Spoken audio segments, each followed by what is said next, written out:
Mpote na balandinyo soya Adassa Temo TV, soyez tous le bienvenue dans notre émission. Merci mingi na ba o nyonso balingaka Adassa Temo TV awa kaka nde musala to elibino nyonso oyo zo se passé na kati ya tournage ya SP. Donc mama zolamba biloko ya tour oyo janvier eza kitoko makasi parce que boko lia bien bota la bino moko makambo zo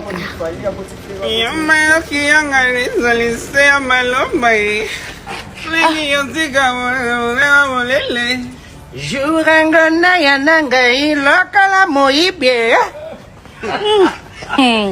C'est des choses. C'est des choses. Tasha. Mingi makutanga basusupe bang. Uko lingi to sala. Ngana yo bongo te chérie.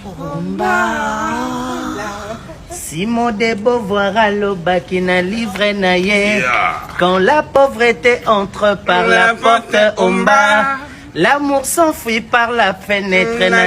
Piron Domba, c'est Dieu Murphy d'Afrique, Katakabolo, il a mis l'esprit.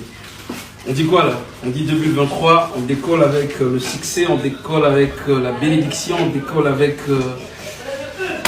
plusieurs facteurs qui vont nous donner quand même l'avantage dans la vie parce qu'on a besoin de ça. Donc 2022, à la bye, à la popo, à la... On est là en 2023. Mais feu à toi, Michou Bembele. La poupée, elle est toujours. Elle est là. La poupée est là. Elle est magnifique, hein. Il y a la popo. Wana eza Michaud à côté 2023. SB nde makambo. Le Zabakoko oye. Les Adassa Chou oye. Tomoni présence ya Junior. Boebi tonton Junior ta ajoua kakitoko makasi. Donc soyez le bienvenu dans SB officiel.